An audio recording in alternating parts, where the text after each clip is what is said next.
Today I'm joined by Dr Ryan De Cruz, a specialist dermatologist passionate about providing personalised and holistic dermatological care. Ryan is the founder and director of Southern Dermatology, a premier cosmetic, medical and surgical skincare clinic in Melbourne, treating a variety of skin conditions including eczema, acne, rosacea and skin cancers. As a wealth of knowledge on all things skin, today I wanted to ask Ryan's opinion on some of the biggest social media skincare trends on TikTok and Instagram. Are they worth it or just a waste of money? How do you know which ones to follow and which to take with a pinch of salt? It's no secret that the skincare industry is saturated and can be overwhelming and confusing. If you're feeling a bit lost when it comes to knowing how to look after your skin, should you double cleanse, when do you need to wear SPF, and can you actually get glass skin, then this episode is for you. Let's get into it.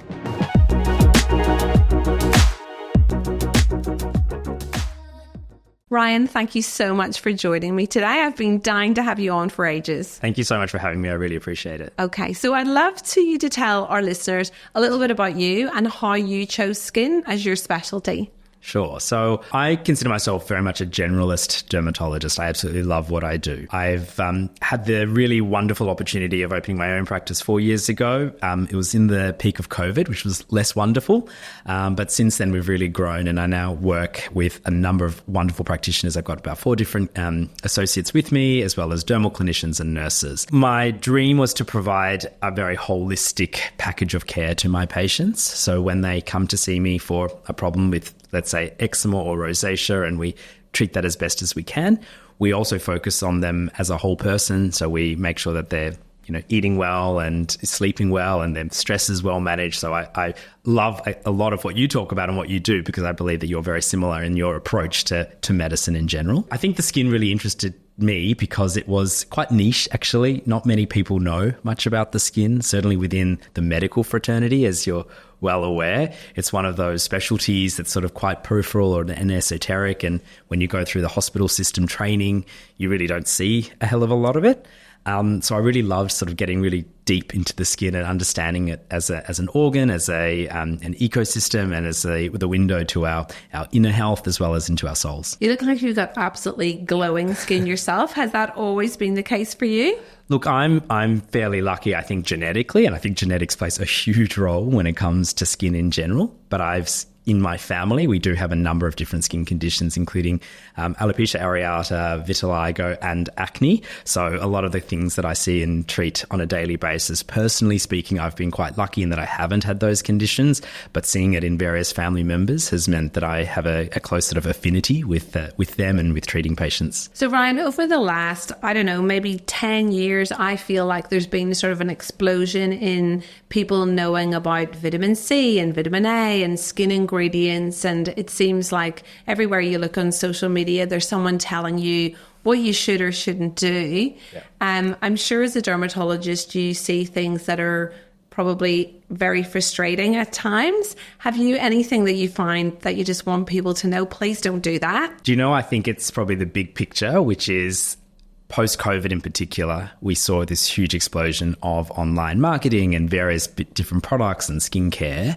And I think my biggest piece of advice to people is don't believe everything you watch or see on social media or on the internet, because we now know that social media and the internet's a huge marketing tool.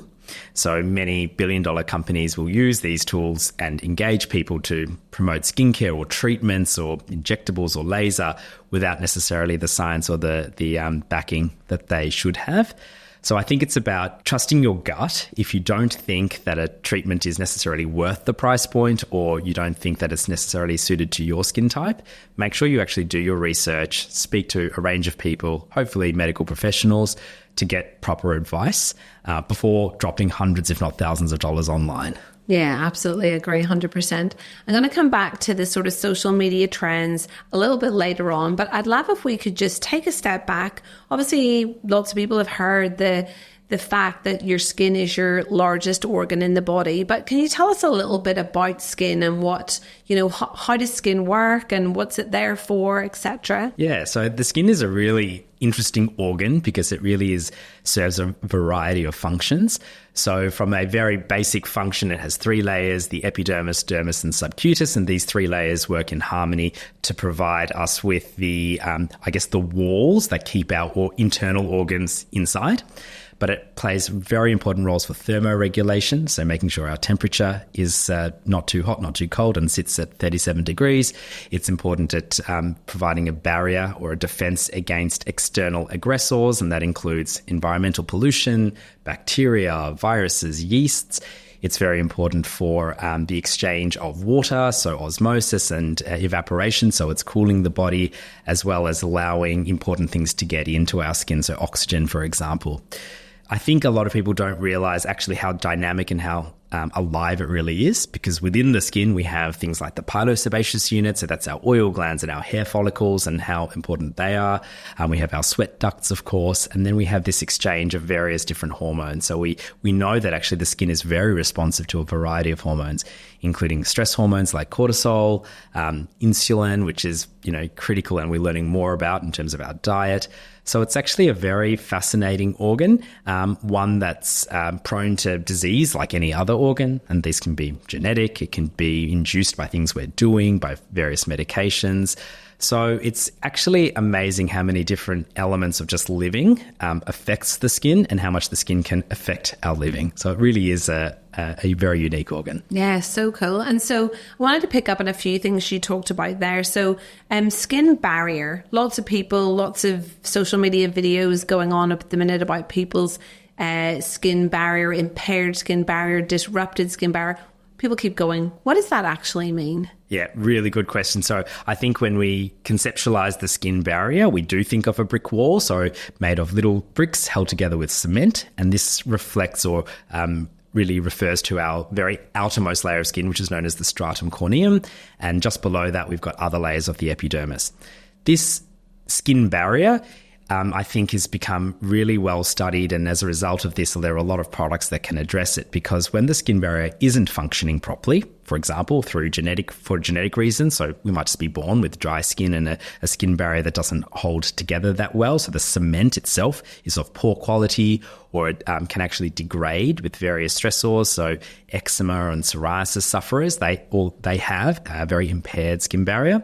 And what that means is that we lose water, so through transepidermal water loss, as well as other important hormones through evaporation, and through the holes in our skin, the porosity of our skin, we have an ingress of aggressors. So things like the bacteria, yeasts, viruses that I mentioned earlier, as well as environmental irritants. So think about dust and pollen and cat and dog dander. All of these things that shouldn't be in our skin are allowed through our skin because our brick wall isn't working properly.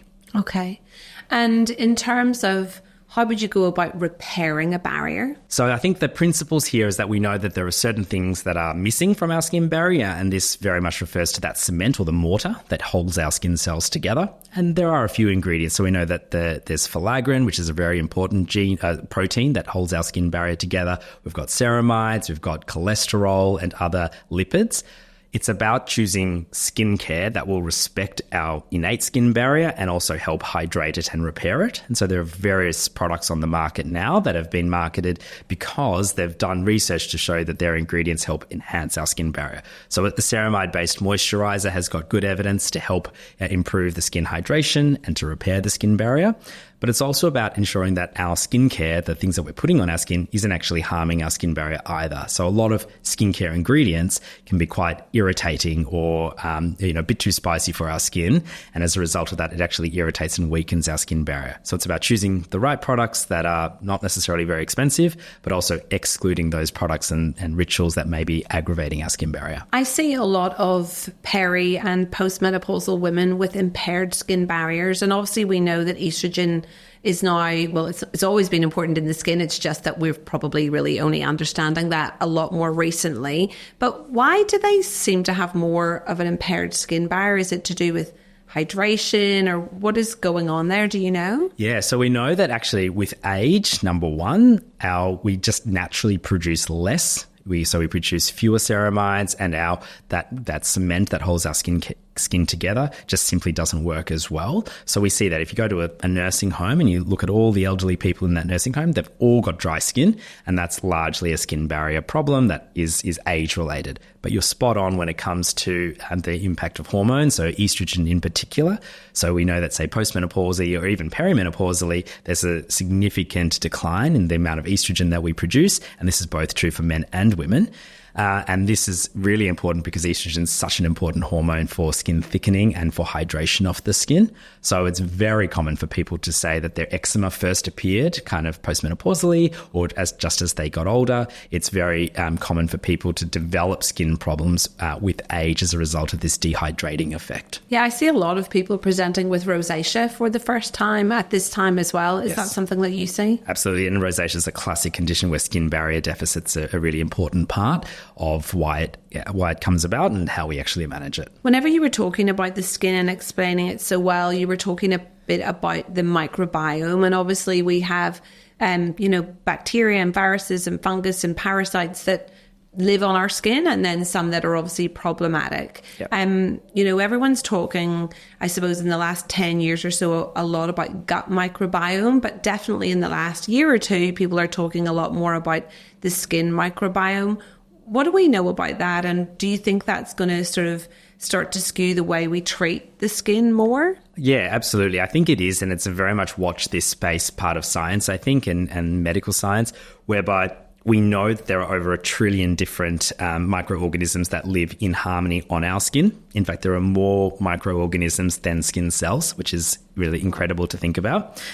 And what we know is that these microorganisms very much fluctuate and change at various times of our life during the day and disease states. So certainly eczema is the best example of this, but acne as well.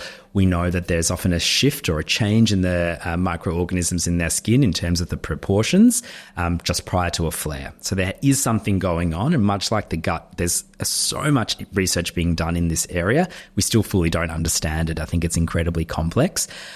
What's very interesting is that when we use the word microbiome, we're actually referring to the DNA that these microorganisms have and all the DNA across them, both the bacteria, viruses, and yeast, and how this DNA actually interacts with our own cellular our own cells to influence change, pro-inflammatory DNA versus anti-inflammatory, and organisms that, as you mentioned, might be pathogenic, so actually cause problems, whereas those that are actually important for good skin health.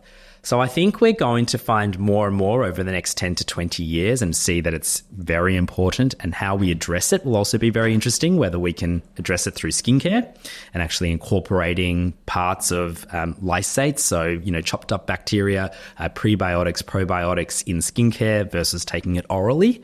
So I think the truth is we don't fully understand it, and we're not there yet, but we're starting to learn more and more, which is pretty exciting and pretty cool. Cool. And you also mentioned about the impact of hormones on the skin, things like cortisol. Is that why before you've got like a really important event, you always seem to pop up a pimple? Yes, absolutely. So I'm learning more and more and realizing more and more that actually the hormonal influence on skin has probably been underestimated. And I don't think we have, certainly as dermatologists, discussed it enough with our patients. So there are many conditions that will flare. So acne is a great example. Yes, popping up that pimple when we're stressed, 100%. I think eczema is another one. When people are really stressed or haven't slept properly, their eczema is often worse. Alopecia areata. Traditionally, we've heard a lot of patients saying, I lost this patch of hair when I was going through a very stressful period of my life. And we've never been able to say to them, well, 100% that's what caused it, because we just don't have that research to prove, or, a test to prove that event A led to this development. But clearly there's a number of different skin conditions that are influenced by hormonal shifts, and the hormones are various. So you mentioned cortisol, estrogen. I'm now really talking a lot about insulin to my patients, which is very pro-inflammatory. And I think that this is something, again, that's been underestimated. And certainly in 2024, when we're seeing this huge, the obesity epidemic in this country, I think it's something that we have to talk about, that actually our internal health, our diet, our exercise levels, our sleep are critically important for our skin health. One of the things actually interesting about insulin, which seems to confuse some people, is that we're saying that obviously insulin can definitely be contributing to things like acne, you know, so perhaps it's whether we're eating certain foods or like whey protein seems to make your insulin level go up, etc. But then maybe strangely for some people, we sometimes put insulin on the skin when we're trying to get it to heal. So I know like at our clinic, we will use it after we've done CO2 laser and things like that. So can you kind of explain that? Because I know for some people, they're kind of like, what? That doesn't make sense. I thought you said insulin was bad. That's right. No, that's really spot on. Insulin has a variety of functions, right? So it can be pro-inflammatory and therefore cause problems like acne, amongst others, but it's also a growth factor. So when you're putting it on the skin after a treatment like CO2, you're actually promoting fibroblastic activity, you're promoting collagen deposition, elastin production. So it has varying functions depending on how it's used. And in right amounts, and this is all about homeostasis, right? So we want to have it in the precise amounts where it's going to confer positive effects and benefits. But when we know that when it's in excess, we have issues. So when you know, in insulin resistance, for example, we have a lot of skin issues as a result of that. So it's about having it precisely. Thank you for explaining that, because I had a patient literally 2 days ago ask me that, and I was suddenly going, oh, I'm struggling now to articulate how to explain that. Okay, so a couple of questions that I get asked a lot is, what's the difference between eczema and dermatitis, or are they the same thing? That's a really good question. And certainly in my understanding of it and the way that I explain it to patients is that they can be used interchangeably. I think the problem is that there are various different types of eczema and types of dermatitis. So classically, when patients talk about eczema, what we are referring to is atopic eczema, which is genetically mediated and associated with asthma and hay fever. Whereas there are various different types of dermatitis that may not be atopic. So, for example, an allergic contact dermatitis, which is an allergy to a skin product or a skin ingredient, irritant contact dermatitis, which is the repetitive exposure to the skin of a highly irritating product, soap or water or other chemicals, and various different types of dermatitis like discoid eczema or discoid dermatitis. So even me, I'll use the words interchangeably. I think it's about understanding what type of eczema or what type of dermatitis you have. But for all intents and purposes, it's inflammation of the skin, and it can be used in the same context. And are you aware if there's any dietary changes that seem to help people with eczema or dermatitis? Yeah, really good question. So I often get asked this for the chronic eczema sufferer. Is there something that I'm eating? Can I avoid something or include something in our diet? I think the truth is the data and the research isn't very helpful in this regard. There have been many studies to look for the perfect eczema diet. I think there's published books on this. And the truth is that there's no consistent diet that works for every eczema sufferer. My advice to patients is to very much listen to your body. I have definitely a huge number of patients who feel that sugar, and as a result, I think insulin is particularly problematic for their eczema. I have other patients who are clearly allergic to dairy or, can't tolerate much dairy in their diet. A lot of people asked about gluten, for example, and I don't think there's good evidence to support a relationship between gluten and eczema. But again, for certain patients, if they know every time they consume a gluten-heavy diet or food, and their eczema flares, then you listen to that. So unfortunately, I don't think that the science is there to back up an eczema diet. But I think being holistic is really important, and discussing what that patient thinks and doing then tests themselves. So it might be that they look at their diet for the next 12 to 16 weeks or so and say, look, I'm going to really go low gluten or low dairy for this defined period, and really keep a diary as to whether or not my eczema is better. And if it is, fantastic. If it's not, then absolutely go and reintroduce those things. We know macronutrients, so vitamin D can be very important for a number of autoimmune conditions. So if you're vitamin D deficient, and that's largely dietary, absorbed through your diet, well, then that's very important to make sure you're replacing it. Same thing with iron. So we know certain things that we get through our diet can very much affect our skin, and eczema in particular, but we don't have a particular diet to recommend to patients. Ryan, I still see patients, and I actually had one who was a doctor the other day who was using soap to wash her face, and I was kind of cringing. But she was explaining to me at medical school, they were told it didn't really matter what you washed your face with. I don't particularly agree with you or agree with that. I'd love to know what your thoughts are on people washing their face with soap. Yeah, that's a great question. So I think if you think about what soap is, it is a surfactant, and a surfactant is a product that has been designed to break down fats and oils to allow water to penetrate better and therefore clean away dirt and grime. And if you think the best example of this is, your palm olive or your dish soap, right? We know as soon as you add it to your pan, the water, the molecules sort of, escape and spread out. And that's because it's designed to cut through the dirt and grime. If you then apply that to the skin, you can see how that could be problematic. So we rely on our naturally produced oils. Again, the ceramides, the cholesterol, all of the free fatty acids that are very important for our skin barrier. We rely on those to keep our skin intact. If we then expose it to a bar soap or even a liquid soap, all we're doing is actually detracting from our skin barrier. We're 100% going to cause, or repetitive exposure will result in a weakened skin barrier and an increased risk of skin conditions, eczema, acne, rosacea, whatever. We know that this is all really validated in science. So we know that nowadays we should be recommending soap-free products. This is going to help our skin barrier remain intact. It will help us maintain any skin disease better.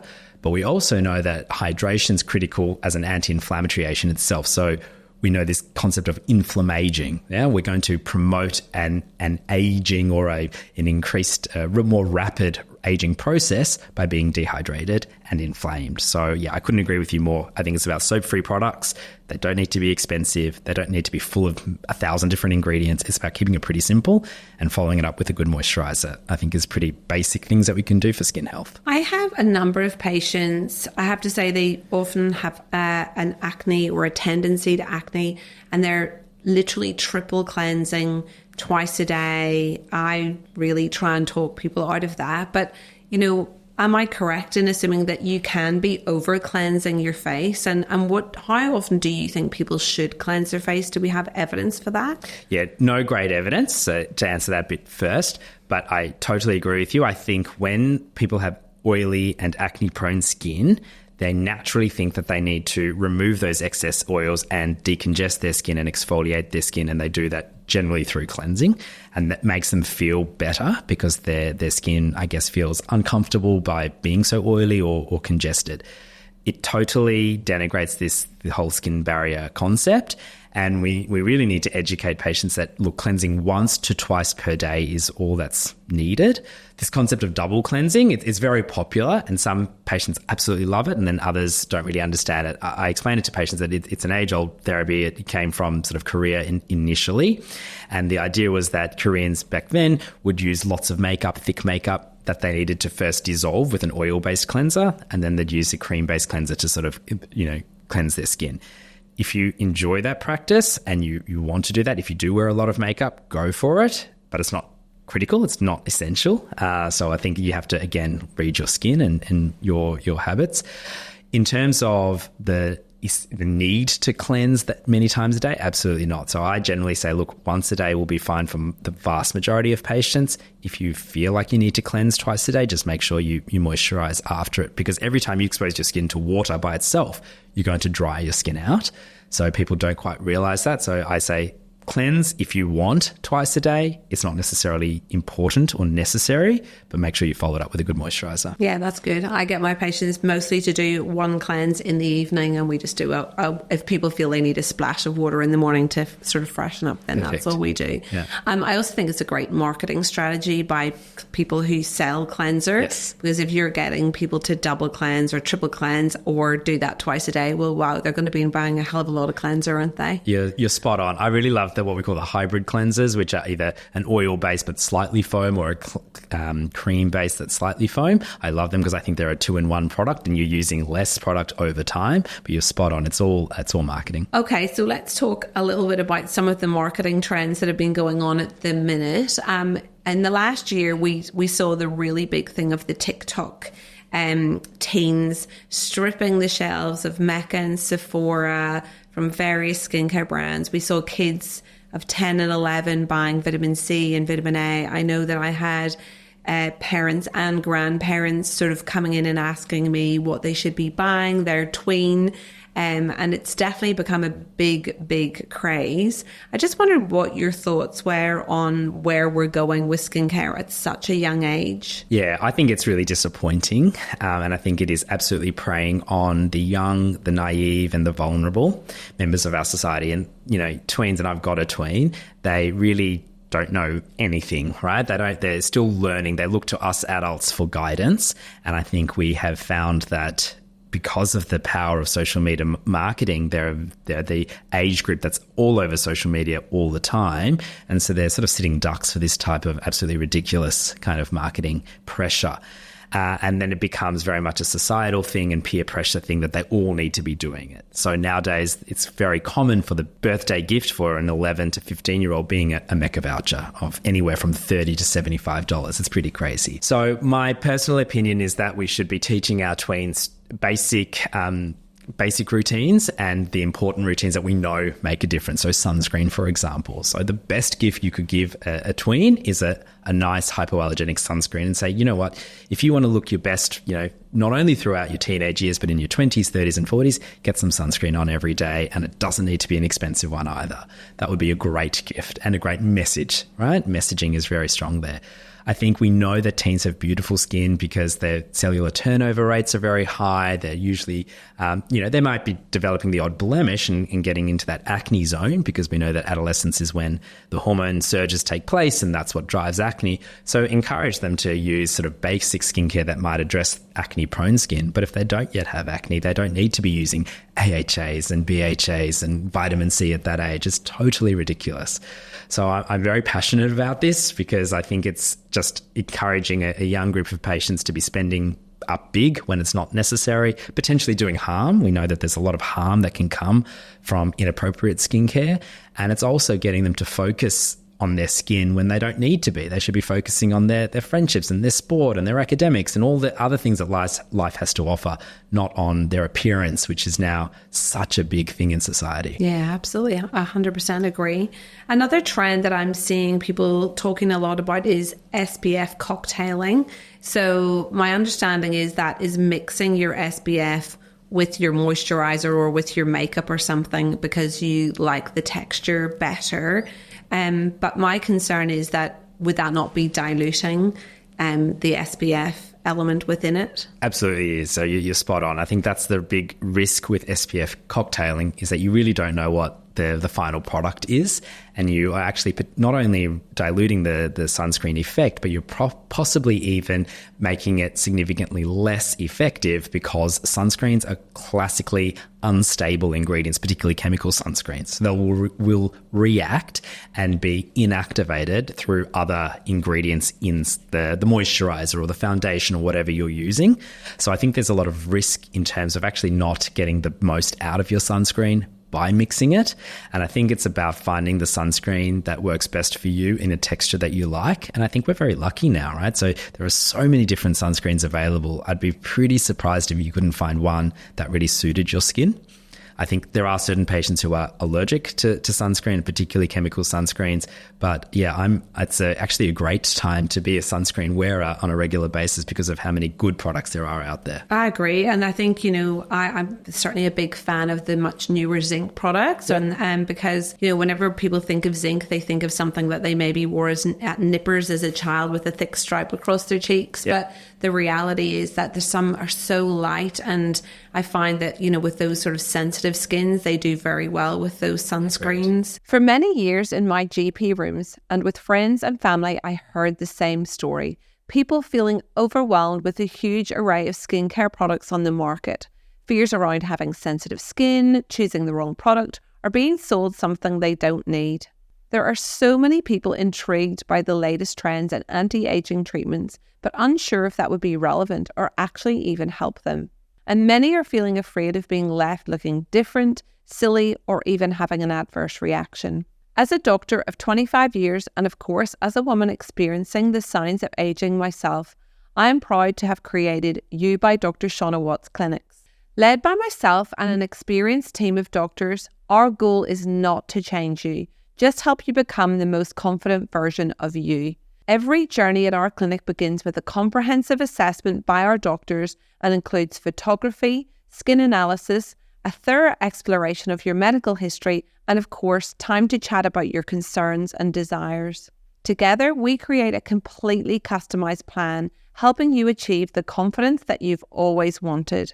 We treat all skin concerns, including redness, acne, pigmentation, sun damage, and all signs of aging. We take a holistic approach and only include evidence-based therapies. So if you're ready to start prioritizing you and exploring what we can do to help, please book in for a no-pressure Planning Your Aesthetic Journey appointment.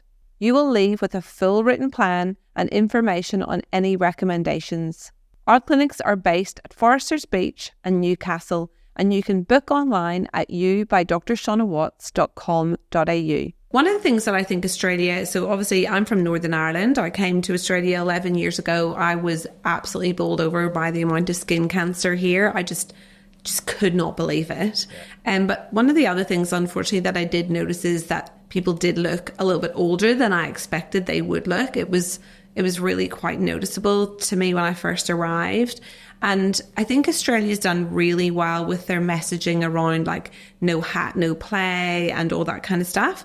And people are very focused about sunscreen and skin cancer. What I don't know that we've been so good at getting the message out is about the impact on aging. Yes. And I just would love to hear your thoughts on that, because as I say, when I came here, it was because I've been here this amount of time now, I don't really notice it so much, but I definitely noticed it when I first came. I would meet someone who was the same age as me and I'd be kind of like, wow, gosh, their skin looks so much more aged. Yes.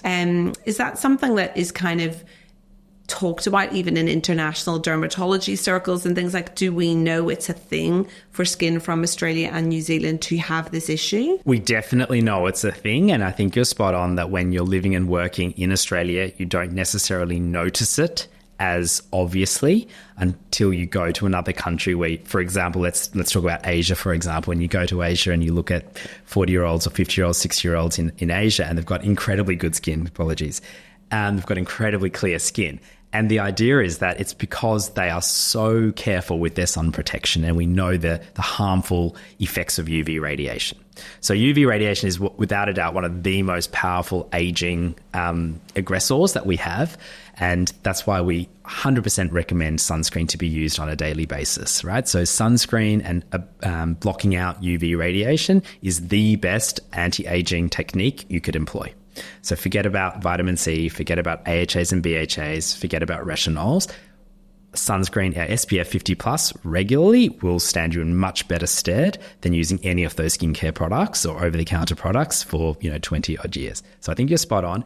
In terms of whether it's spoken about, I think it is. It's almost an assumed knowledge or an assumed fact in dermatology, kind of the community and in conferences.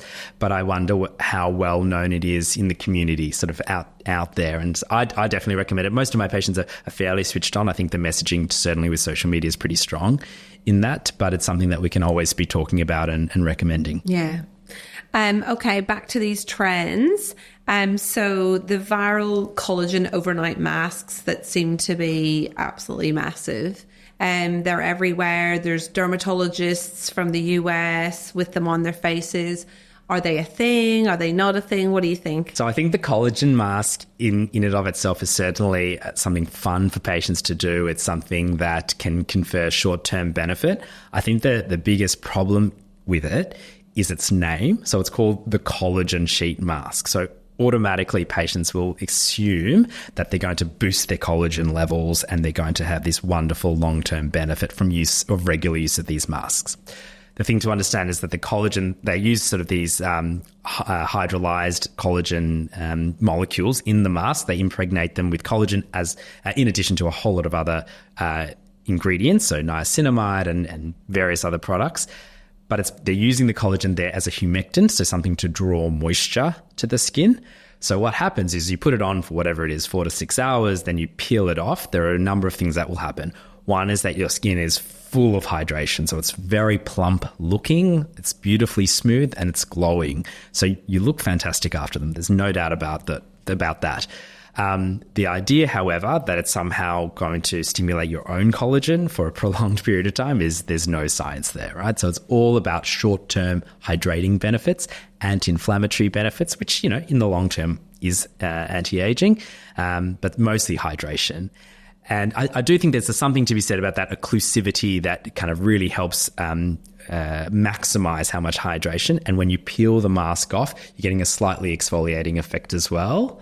So there's this kind of, beautiful glow that you have after them. And if you want to, they're not terribly expensive. So I have no issue with patients, doing that.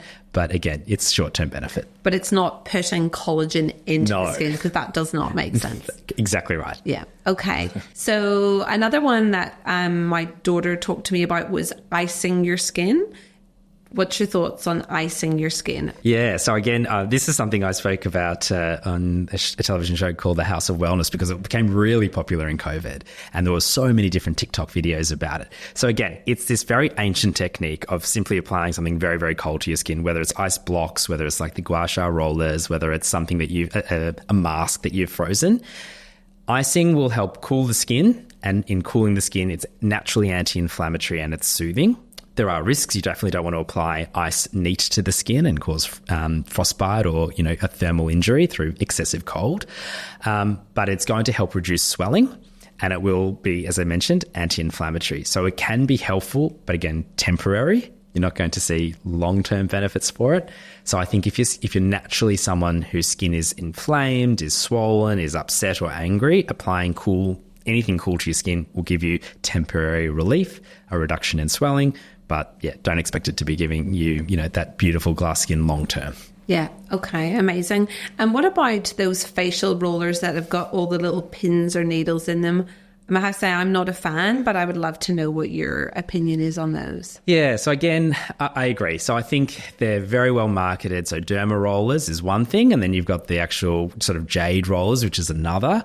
You see a lot of funny videos online with patients using those or people using them. I say proceed with caution, particularly with derma rolling. I think if your skin is sensitive, if you're using a variety of skincare actives, you can actually be causing a whole lot of inflammation by causing micro trauma to the skin through derma rollers. And expecting it to really help your skin, but it could be doing the opposite. So I think use it under medical guidance or with medical advice rather than just going out online and purchasing derma rollers. I think the jade rollers really do minimal, so I never recommend them. I think they're fun to do, but I can't see them actually. It's maybe relaxing, but that's about exactly. it. Yeah, nice little facial massage. Ryan, I know that you're someone who's really at the forefront in dermatology.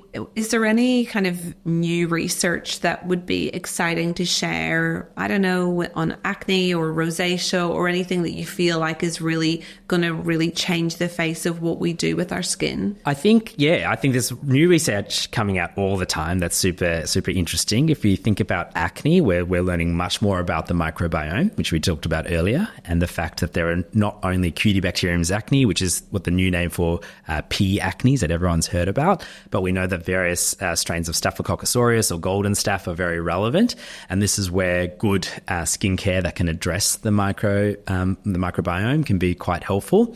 As you know, Shauna, we've got a lot of research now coming out in the benefit of particular lasers for acne. So 1726 nanometers is the wavelength that we know is very specific for the sebaceous gland.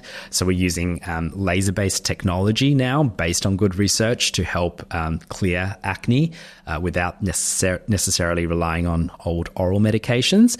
So I think this is a really bright space. I think we're seeing a huge influx of good energy-based devices for skin where we've always relied on medicine. And I think we're seeing a change in the community where people don't necessarily want to take medicine anymore. They don't want to have to rely on pills every day.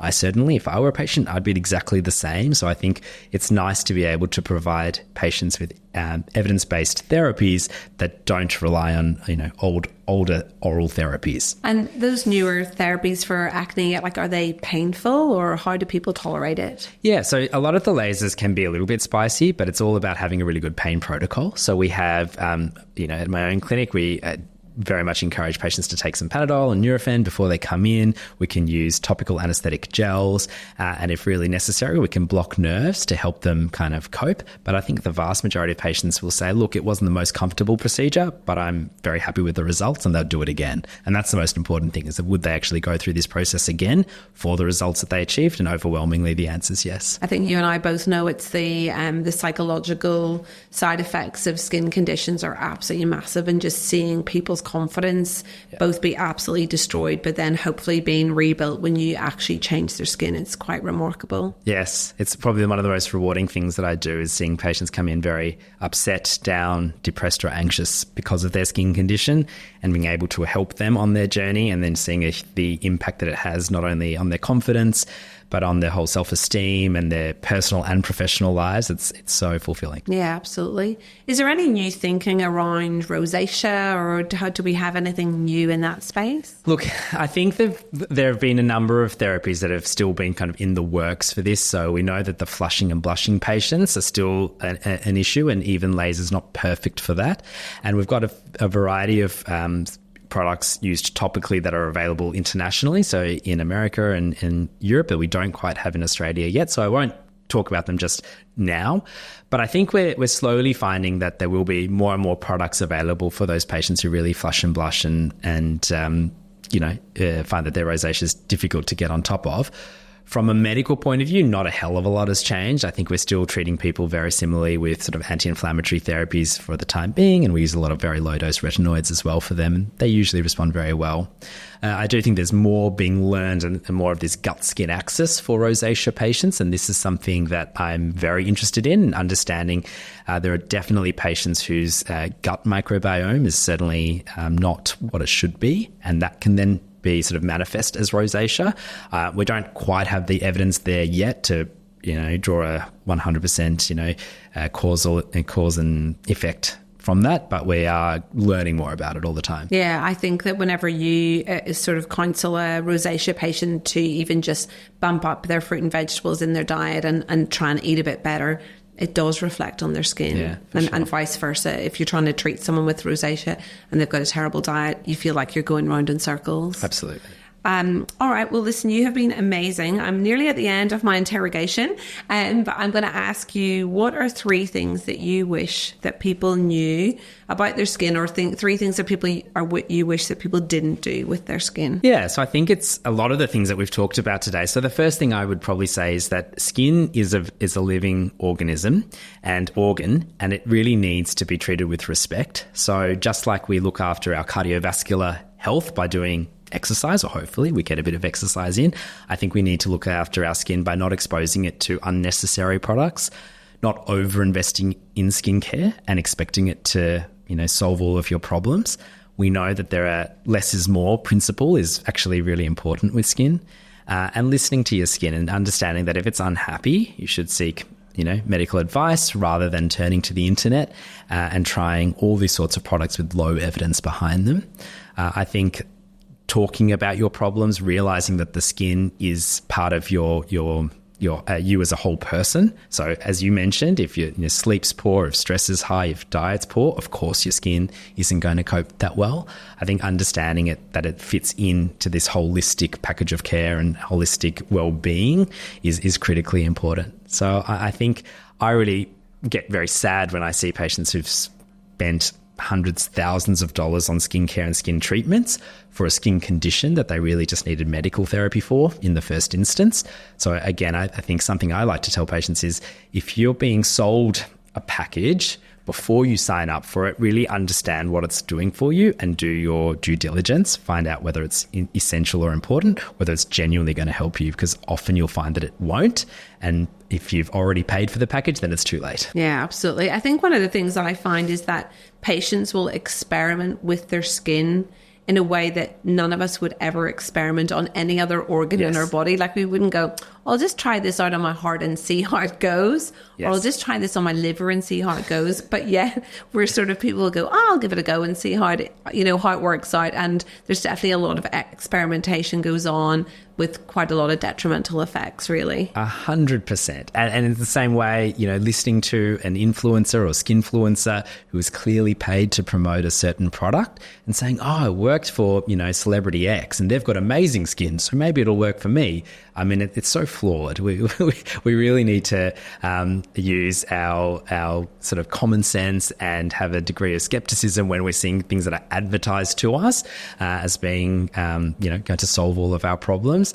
I think, speak to experts, certainly do your background homework, but don't necessarily jump into skincare or products that are just because it's all over your Instagram, all over TikTok. Well, the thing is as well, is that we've really never even seen a celebrity in real life. We don't even know what their skin really looks like because they're all airbrushed to within an inch of their life. Mm-hmm. And I think, I've seen a few pieces written and it shows you what someone really looks like and then what their picture looked like when it had been edited. And it's just completely impossible for people to have that kind of result in real life. And I think that's the expectation is. And then people often end up really disappointed, but they've actually probably got an okay result in reality, but it's just not an airbrushed result. And I know you've talked about sort of this glass skin and everybody, of course, wants to have glowy skin and, beautiful skin certainly reflects really well. But I think you can't have skin that has no pores. That skin doesn't exist